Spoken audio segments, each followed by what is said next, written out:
नमस्कार, उत्तराखंड की खबरों में आप सभी का स्वागत है। मैं हूं नीलू। करते हैं खबरों की शुरुआत रुड़की से शुरुआत करते हैं खबर की, जहां पर गंगा नहर कोतवाली क्षेत्र के सलियर हाईवे के पास चेकिंग के दौरान बदमाश और पुलिस के बीच मुठभेड़ हो गई।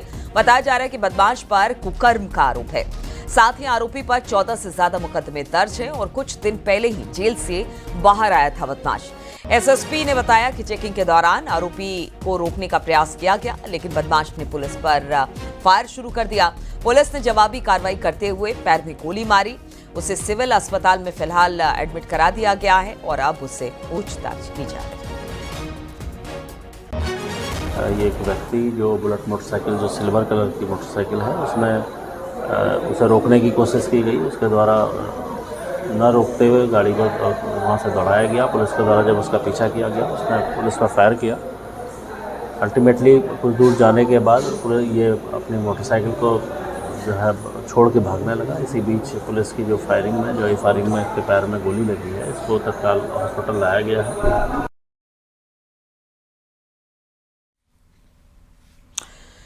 नैनीताल हाईकोर्ट में आज जिला पंचायत अध्यक्ष पद के चुनाव को लेकर होगी सुनवाई। कांग्रेस ने जिला पंचायत सदस्यों के किडनैप का आरोप लगाते हुए कोर्ट में एक याचिका दाखिल की है। वहीं सुनवाई को लेकर हाईकोर्ट के आसपास धारा 163 लागू कर दी गई है। कोर्ट के 500 मीटर तक के दायरे में 163 लागू किया गया है। 5 से ज्यादा लोग इकट्ठा नहीं हो सकते हैं। तो आज इस पर सुनवाई है।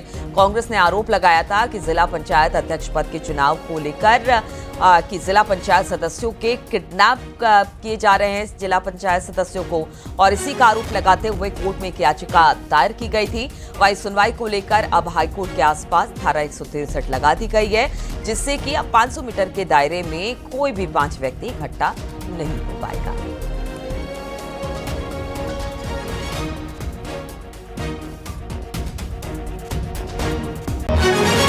कैसे वहां पहुंच गए, जब जहां पत्रकार तक को अलाउ नहीं था, पत्रकार तक नहीं पहुंच पा रहा था, आप वहां कैसे पहुंचे? और पहुंचे जब आपने ये अपराध किया।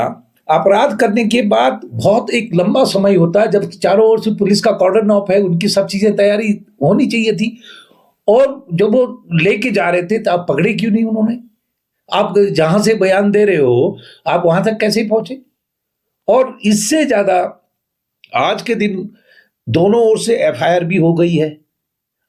आपका सब क्लिंच एविडेंस है, डॉक्यूमेंट्री एविडेंस है, दिख रहे हैं आप। आज तक पुलिस ने आपके खिलाफ कोई कार्रवाई नहीं की।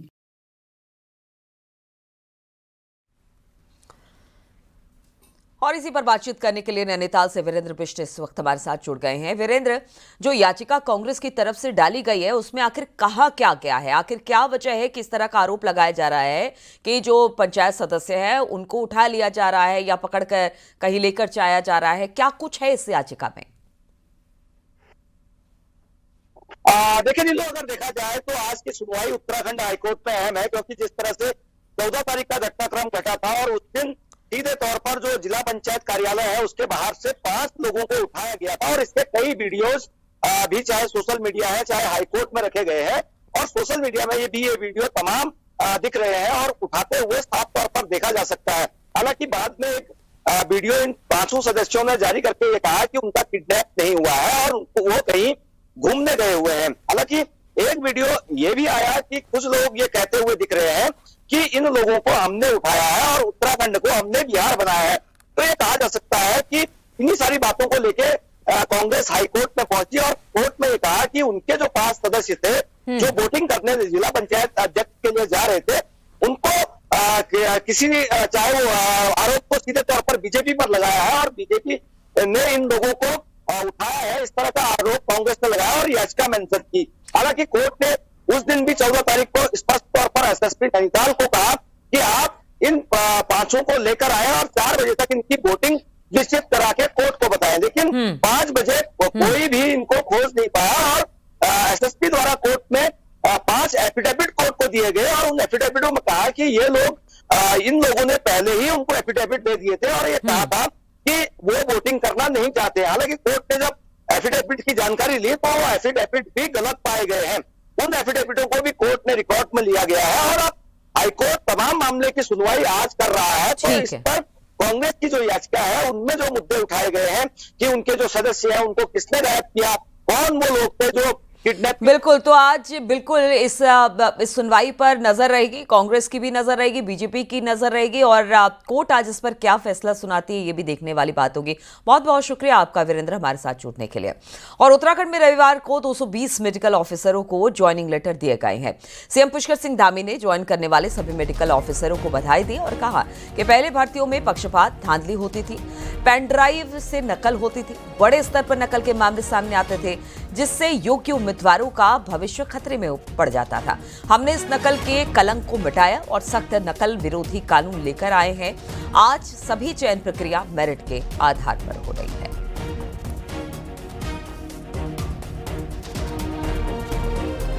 पहले उत्तराखंड में किस प्रकार से भर्तियों में भारी पक्षपात, धांधली और भ्रष्टाचार हुआ करता था। पेन ड्राइव से नकल होती थी, नकल माफिया हावी होते थे। हर एक पेपर होने के बाद, परीक्षा होने के बाद परीक्षा फल निरस्त करना पड़ता था। बड़े स्तर पर नकल के मामले सामने आते थे जिसके कारण से हमारे योग्य जो उम्मीदवार थे, प्रतिभागी थे, उन सभी का भविष्य अंधेरे में जा रहा था।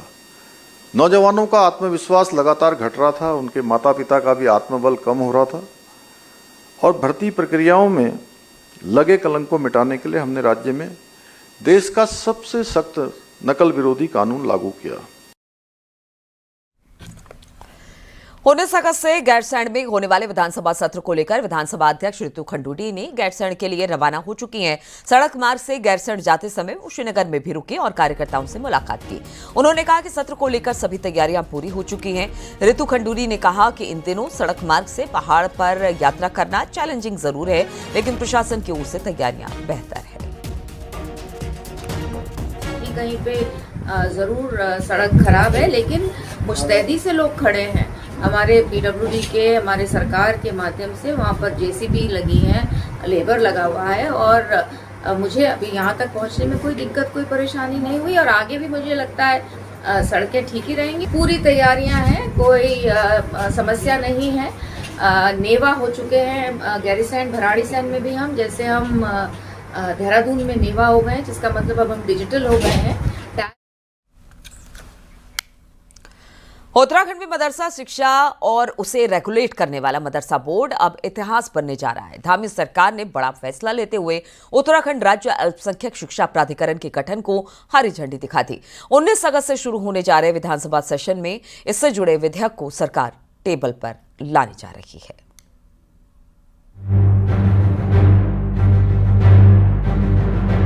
उत्तराखंड से मदरसा शिक्षा के युग का अंत अब तय हो गया है। यूनिफॉर्म सिविल कोड के बाद मुख्यमंत्री पुष्कर सिंह धामी ने एक और बड़ा कदम उठाया है। मदरसों में फर्जीवाड़ा, अनियमितताएं और फंडिंग में गड़बड़ी पर लगाम कसते हुए अब राज्य में उत्तराखंड राज्य अल्पसंख्यक शिक्षा प्राधिकरण बनेगा। रविवार को कैबिनेट ने इस पर मोहर लगा दी है। मदरसा शिक्षा बोर्ड सिर्फ मुस्लिम एजुकेशन को डील करता था, लेकिन धामी सरकार ने जो प्राधिकरण बनाने का फैसला किया है वो मुस्लिम के अलावा सिख, पारसी, बौद्ध, जैन, क्रिश्चियन यानी सभी धार्मिक अल्पसंख्यकों के शिक्षण संस्थानों को रेगुलेट करेगा। राज्य अल्पसंख्यक शिक्षा प्राधिकरण अल्पसंख्यक एजुकेशनल इंस्टीट्यूशन को नियमों के हिसाब से अप्रूव करेगा। बिना प्राधिकरण की मान्यता के कोई भी मदरसा या धार्मिक शिक्षण संस्थान नहीं चलेगा। 1 जुलाई 2026 के बाद मौजूदा मदरसा शिक्षा बोर्ड समाप्त माना जाएगा। अल्पसंख्यकों की धार्मिक शिक्षा के साथ मूलभूत शिक्षा भी अनिवार्य होगी। 15% से ज्यादा गैर अल्पसंख्यक छात्र नहीं हो सकते। उत्तराखंड विद्यालय शिक्षा बोर्ड द्वारा निर्धारित मानकों के अनुरूप शिक्षा दी जाएगी। इसके साथ ही प्राधिकरण में एक अध्यक्ष और 11 सदस्य होंगे। अध्यक्ष अल्पसंख्यक समुदाय का शिक्षाविद होगा। मदरसा शिक्षा बोर्ड के तहत संचालित मदरसों को भी प्राधिकरण से नए सिरे से मान्यता लेनी होगी। उधर सरकार के फैसले की कांग्रेस ने आलोचना की है। पूर्व सीएम हरीश रावत ने कहा कि बीजेपी को मदरसा नाम से इतनी नफरत क्यों है। उन्होंने कहा मदरसा सब तो उर्दू का है और ये तो पाकिस्तान की ऑफिशियल लैंग्वेज भी है। हरीश रावत के इस बयान ने बीजेपी को पलटवार का मौका दे दिया। बीजेपी ने पूछा कांग्रेस को पाकिस्तान से इतना प्रेम क्यों है। भाजपा नाम बदल के ही तो काम चला रही है और फिर समझ में नहीं आ रहा कि मदरसा नाम से इतनी नफरत क्यों। ये तो उर्दू का नाम है और उर्दू गंगा जमनी तहजीब की खुशी की बात है कि आज उर्दू कई देशों में भूली जाती है। पाकिस्तान की अपनी ऑफिशियल लैंग्वेज है। आश्चर्य तो आज तब हो रहा है जब कांग्रेस के एक बड़े नेता के द्वारा ये कहा जा रहा है कि उर्दू को लेकर के वो बोल रहे हैं, कह रहे हैं कि उर्दू जो बोली जाती है, उर्दू कोई मुसलमानों की भी भाषा नहीं, उर्दू सभी बोलते हैं। इस देश में उर्दू सारे लोग बोलते हैं, दुनिया के और देश भी बोलते हैं। लेकिन आश्चर्य इस बात का हो रहा है कि कांग्रेस के द्वारा उर्दू को पाकिस्तान की नेशनल लैंग्वेज कह करके पुकारा जा रहा है। बहरहाल यूनिफॉर्म सिविल कोड के बाद उत्तराखंड अल्पसंख्यक शिक्षा प्राधिकरण का गठन धामी सरकार का दूसरा बड़ा एजेंडा बनकर सामने आया है। जानकार कहते हैं कि मुख्य धारा से जोड़ने के लिए मदरसों के लिए यह बदलाव ऐतिहासिक भी हो सकता है। न्यूज़ 18 के लिए देहरादून से सुनील नवप्रभात की रिपोर्ट।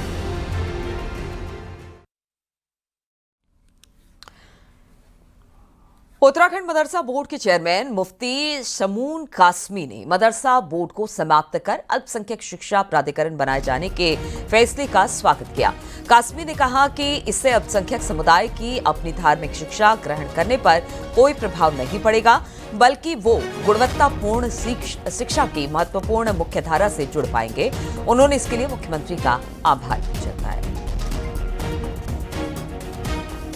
अल्पसंख्यक शैक्षणिक प्राधिकरण का फैसला बहुत स्वागत योग्य है और इससे आने वाले समय में सारे समुदायों को बहुत फायदा होगा और विशेषकर मुसलमानों को बहुत फायदा होगा। गुणवत्तापूर्ण एजुकेशन उन्हें मिलेगी और मैं बताना चाहता हूं कि इससे आपकी धार्मिक एजुकेशन पर कोई भी प्रभाव नहीं पड़ेगा। आप धार्मिक एजुकेशन उसी तरह से अपनी प्रैक्टिस करेंगे, उसी तरह से पढ़ाएंगे।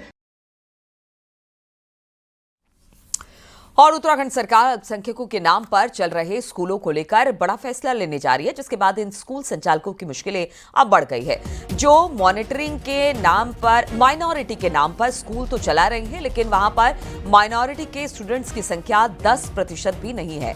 अब अल्पसंख्यक शिक्षा प्राधिकरण का गठन होने के बाद माइनॉरिटी इंस्टीट्यूट में दूसरे धर्म के 15% से ज्यादा स्टूडेंट रजिस्टर्ड नहीं हो पाएंगे, यानी कि माइनॉरिटी के नाम पर चल रहे स्कूलों में 85% माइनॉरिटी के स्टूडेंट्स ही पढ़ सकेंगे।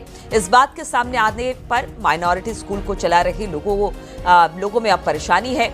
ये वही शिक्षाविद मानते हैं कि माइनॉरिटी के नाम पर स्कूल संचालकों का बड़ा घालमेल करते हैं। शरीयत सरकारी रियासत लेने के बावजूद इस तरह की फैसिलिटी नहीं दी जा रही है।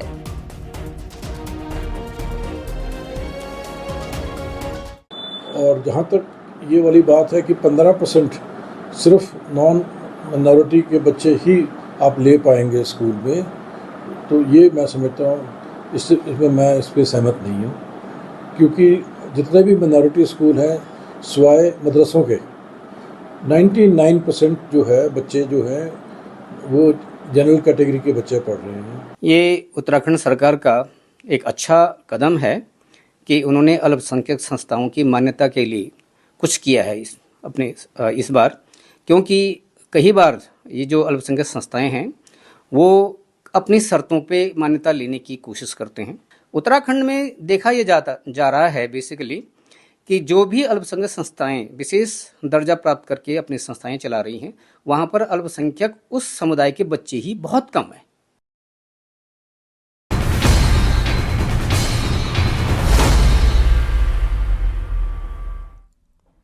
और चमोली से खबर, जहां पर बारिश के बाद मलबा आने से बद्रीनाथ हाईवे कई जगह पर बंद हो चुका है। बद्रीनाथ हाईवे पागल नाला भनेर पानी कमेडा के पास बंद है। हाईवे बंद होने से दोनों तरफ यात्री फंस गए हैं। वहीं पीडब्ल्यूडी हाईवे से मलबा हटाकर उसे खोलने के काम में इस वक्त जुटा हुआ है।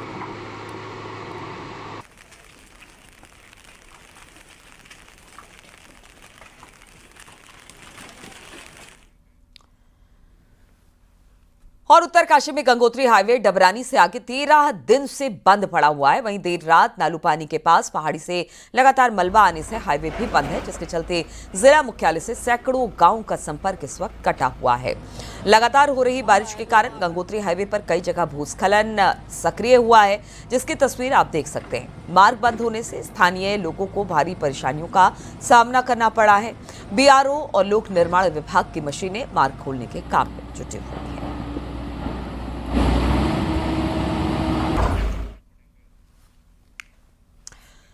उत्तरकाशी में गंगोत्री हाईवे डबरानी से आगे भगीरथी नदी में डूब चुका है, जिसकी वजह से आवाजाही पूरी तरह से बंद है। वहीं रास्ते नदी में डूब जाने से बड़ी तादाद में ग्रामीण जो है वो फंस गए हैं। इसका एसडीआरएफ और प्रबंधन की टीम ने रेस्क्यू किया और लोगों को राफ्ट से नदी पार कराई गई।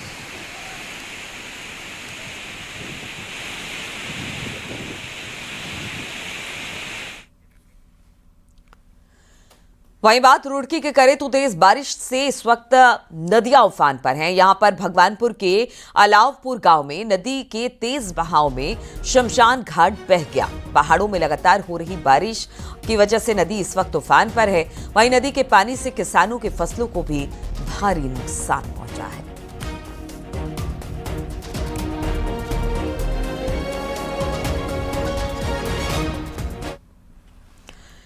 विकासनगर में लगातार हो रही बारिश के चलते नदी नाले इस वक्त उफान पर हैं। वहीं चकराता के टाइगर फॉल का डरा देने वाला ये वीडियो सामने आए। आप तस्वीरें देखिए कि किस तरह से ये फॉल पूरी प्रचंड गति से बह रहा है। झरना पूरे उफान पर है। हालांकि प्रशासन ने टाइगर फॉल जाने पर फिलहाल रोक लगाई है। अगर बारिश लगातार होती है तो झरना और विकराल रूप धारण कर सकता है।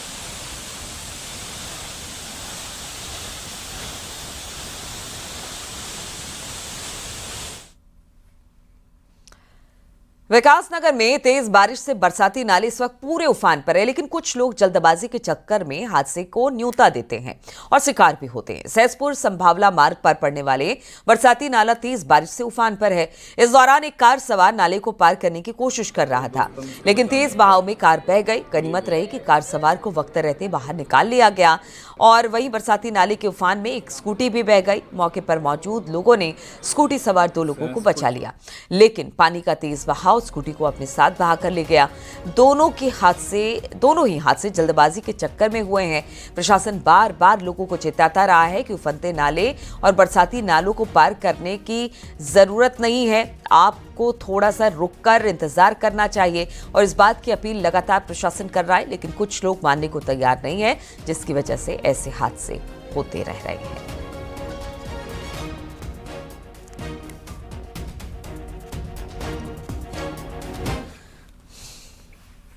विकासनगर से खबर, जहां पर तेज बारिश मुसीबत बन गई है। पचवादुम क्षेत्र में जो नदी है वो इस वक्त रौद्र रूप में नजर आ रही है। शिमला बाईपास मार्ग पर रामगढ़ में बरसाती नाला उफान पर है और आने जाने वाले राहगीरों को भारी परेशानी हो रही है। जान जोखिम में डालकर लोग सड़क को पार कर रहे हैं। इसके साथ ही यमुना, टॉन्स और आसन नदी का जलस्तर भी तेजी से बढ़ रहा है और नदी के किनारे रहने वाले लोग जो है इस वक्त काफी खौफ में हैं। विकासनगर में भी बारिश का आलम यह है कि लगातार यहां पर बारिश हो रही है, जिसकी वजह से नदी नाले उफान पर है।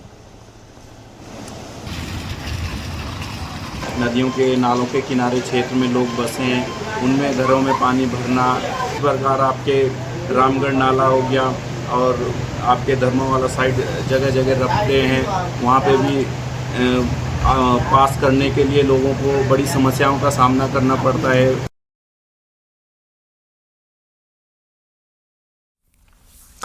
और बागेश्वर में लगातार हो रही बारिश के बाद खड़िया खनन क्षेत्र में बने बड़े बड़े गड्ढे पानी से लबालब भर चुके हैं। तालाब जैसे शक्ल ले चुके हैं। ये गड्ढे अब ग्रामीणों के लिए नई समस्या बन रहे हैं। ग्रामीणों का कहना है कि इन गड्ढों से लगातार भारी मात्रा में पानी का रिसाव हो रहा है, जिससे खेत खलिहान और खड़ी फसलें बहकर नष्ट हो रही हैं। इससे किसानों को भारी नुकसान उठाना पड़ा है। स्थानीय लोगों ने प्रशासन, खनन विभाग से तत्काल कार्रवाई कर समाधान की मांग की है, ताकि स्थिति गंभीर न हो सके।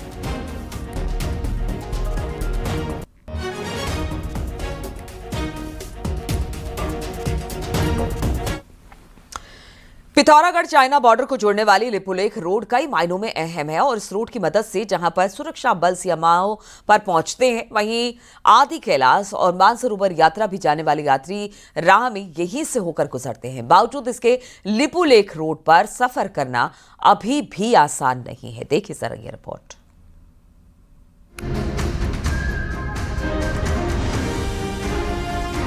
चीन और नेपाल बॉर्डर को जोड़ने वाली लिपुलेख रोड पर लैंडस्लाइड के ऐसे नजारे आम हो गए हैं। इस साल बरसाती सीजन में ये रोड महीने भर से अधिक बंद हो चुकी है। कई मौकों पर तो बॉर्डर की लाइफलाइन 4-4 दिनों तक बंद रही। ऐसे में जहां सुरक्षा बलों को खासी दिक्कतों से दो चार होना पड़ा है, तो वहीं कैलाश मानसरोवर यात्रियों को भी खासी परेशानियां उठानी पड़ी है। आदि कैलाश, ओम पर्वत और कैलाश मानसरोवर का रास्ता इसी लिपुलेख से होके जाता है। तो ये बरसात में इसको देखा जाए तो काफ़ी खतरनाक ये रोड हो जा रही है, जगह जगह लैंडस्लाइड हो रही है, हफ्तों तक यहाँ पे सड़क बंद हो जा रही है।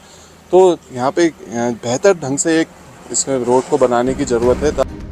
कहने को तो इस रोड का उद्घाटन 2020 में हो गया था, लेकिन 5 साल गुजरने पर भी लिपुलेख रोड सुरक्षित नहीं हो पाई है। सामरिक और पर्यटन के लिहाज से अहम ये रोड बॉर्डर के गाँव को भी जोड़ती है। ब्यास घाटी के 7 गांव तो सिर्फ इसी रोड के जरिए मुख्य धारा से जुड़ते हैं, जबकि दारमा और चौंदास 14 गांव की भी ये इकलौती लाइफलाइन है। बावजूद इसके बरसात में इस अहम रोड का पूरी तरह दम निकला हुआ है। और धार जिला से लेकर टनकपुर होते हुए बूंदी तक के काम में भी कई जगह पर हमारे 2 लेन के काम चल रहे हैं। और बूंदी के बाद हमारा छियालेक वाला और छियालेक के ऊपर से लेकर गुंजी तक हमारे काम में बहुत तेज गति के साथ BRO काम कर रहा है और उसका काम भी हमारा 2 लेन का चल रहा है। लिपुलेख रोड की बदहाली ने जहां पहले आदि कैलाश यात्रा की राह में रोड़ा अटकाया, वहीं अब आए दिन हो रहे लैंडस्लाइड मानसरोवर यात्रियों की राह रोक रही है। ऐसे में बड़ा सवाल ये है कि आखिर कई मायनों में अहम लिपुलेख रोड में सफर करना कब तक पूरी तरह सुरक्षित होगा। न्यूज़ 18 के लिए पिथौरागढ़ से विजयवर्धन उप्रेती की रिपोर्ट।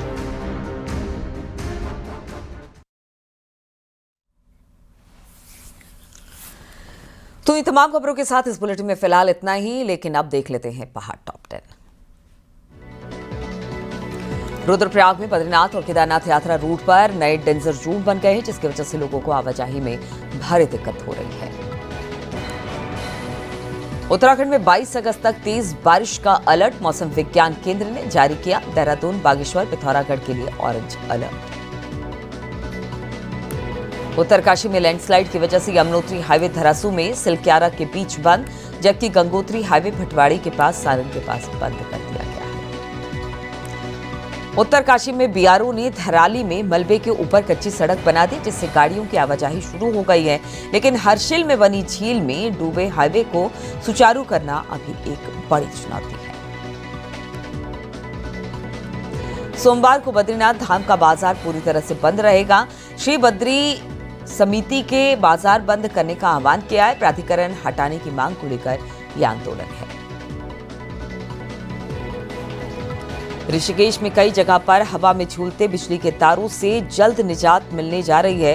केंद्र सरकार केवल अंडरग्राउंड करने की वित्तीय स्वीकृति दे दी है। रामनगर में कोसी बैराज के पास एक युवक नदी के तेज बहाव में बह गया। कड़ी मशक्कत के बाद शव को बाहर निकाला जा सका। अल्मोड़ा में रिटायर केंद्रीय कर्मचारी का 13वां वार्षिक सम्मेलन हुआ, जिसमें सभी सेवानिवृत्त कर्मचारियों ने अपने अनुभव साझा किए। विकासनगर के कालसी में विधिक जागरूकता शिविर का आयोजन किया गया, जिसमें विशेषज्ञों ने निःशुल्क कानूनी सहायता, लोक अदालतों और सरकारी योजनाओं की जानकारी दी है। बद्रीनाथ धाम में भाद्र मास में अन्नकूट की परंपरा है। बद्रीनाथ धाम के रावल ने बद्रीनाथ धाम में पारंपरिक परंपरा को निभाया है। इस दौरान भगवान का अन्न से भोग लगाया गया।